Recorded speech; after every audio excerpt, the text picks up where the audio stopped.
Let's talk a little bit about the Dipsey diver itself.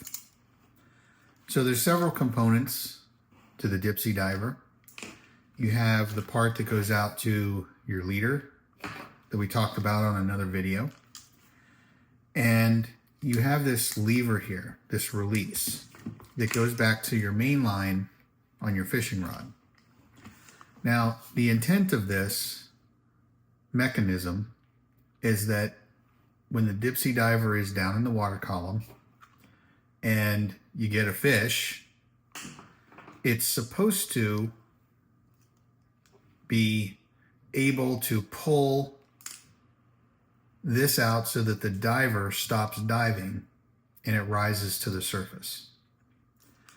Now, if you're like me and you're fishing by yourself and I'm only running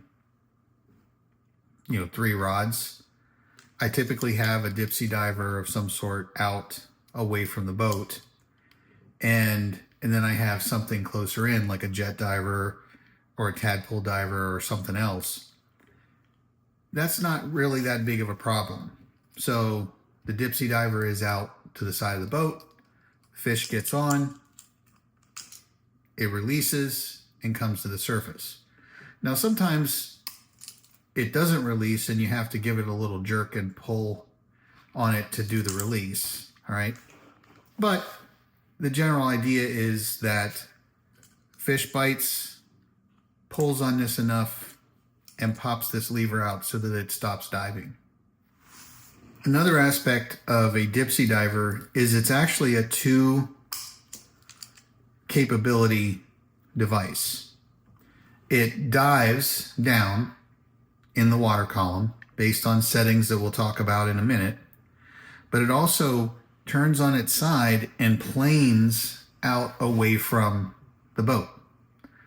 So you get 2 separate behaviors. 1, it goes down deep, so it acts like a weight.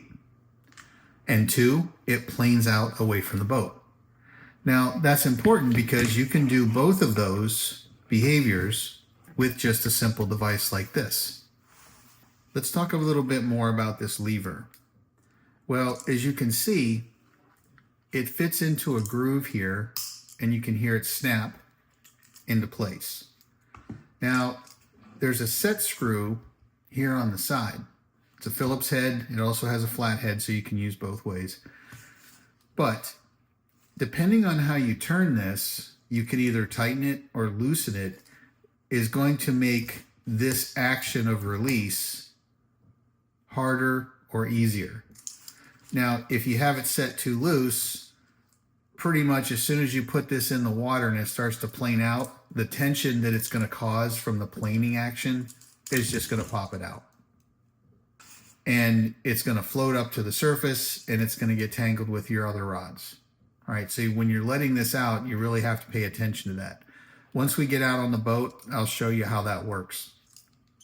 But the idea behind the set screw, it's more of an art than science, to be honest. So little movements, little tiny micro turns in one direction versus the other is really going to impact how this releases. And to be honest, you're just going to have to play with it. Right? There's no easy way around it saying, oh, set it a quarter turn this way and it'll be good, or half a turn that way. You're just going to have to play with it. There's no rhyme or rule on how it works. And the thing is, each diver itself is different. So like this is a green one. I got like a red one and a yellow one. And the set screw on it is different. So you're just going to have to play around with them to see what works for you and how to set that set screw and the tension to make sure that it doesn't pop too soon or too late.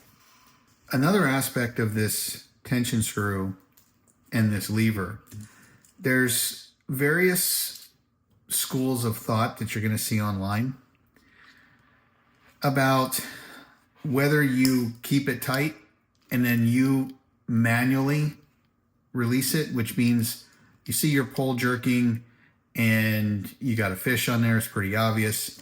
You lift the rod out of the holder, You give it a little tug to release this, and you reel in your fish.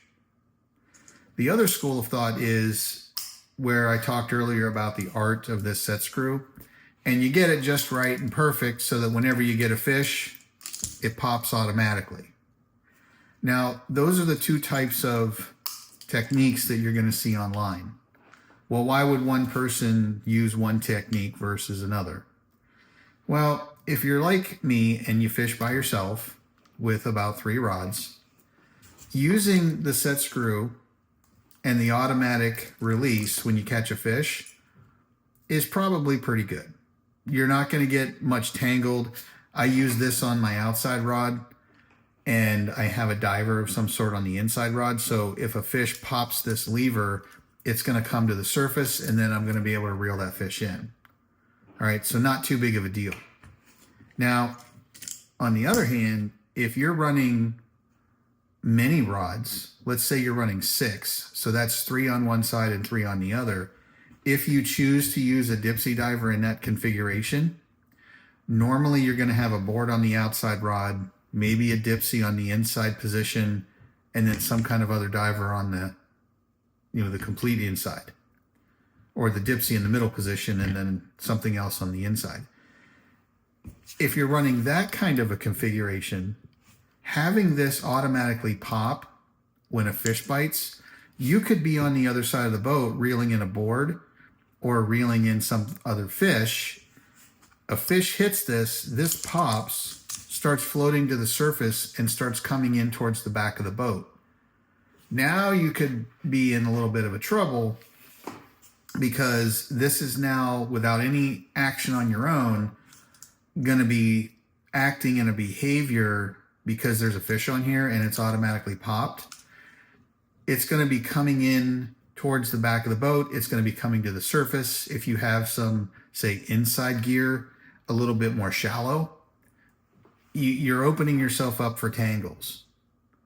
Now, again, if you're doing this by yourself and you're only running, let's say, 2 rods on one side, 1 on the other, not that big of a deal.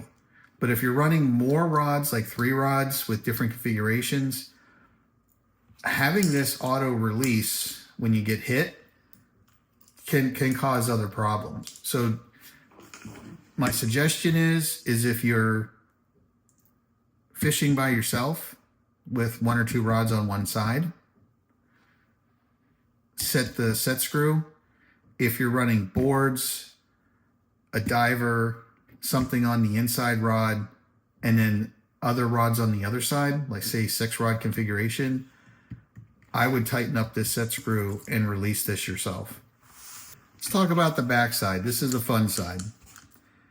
I gotta tell you, this is the most confusing part of the entire Dipsey diver experience. And you wouldn't think so. It's a dial. You can go left or right, and you set it and you're done. The problem with this particular setup is, in nautical terms, you don't use left and right. You use port and starboard. But it clearly has an R and an L on this device. So the challenge when you're first starting out is, well, is that left or right looking towards the bow or the front of the boat? Or is it left or right while you're looking towards the back of the boat? All right. It doesn't say this on the packaging. And a lot of YouTubers out there, again, the videos that I've been watching, they don't tell you that either. So they'll just tell you, oh, I got a Dipsey on a 3 setting off this side of the boat. Well, if you don't get this right, let me just say correct. Let's say that you have it on the left setting and you put it off the right side of the boat. Okay, whatever that is. Well, this thing is not going to act correctly. It's going to float to the back of the boat, meaning the stern of the boat, and it's going to get all your stuff tangled. All right. So let me explain how this works. Looking towards the front of your boat, the bow, this is what the left and the right mean. Okay. So if I'm looking to the bow and I want to put this on the left side of the boat, meaning, all right, so here's left, okay? On the left side of the boat, if I'm facing forward, that's going to be the port side, okay? You turn this dial to the setting that you want, and then you tighten this screw.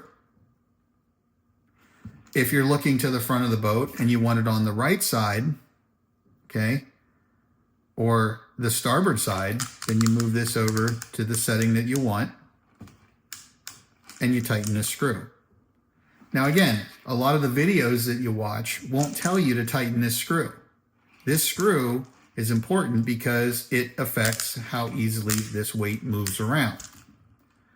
And again, if you don't tighten this up, this will move on you.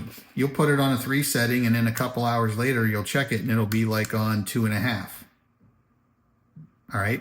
Which again, affects how it planes out away from the boat and the depth that it goes down. Very important on the backside.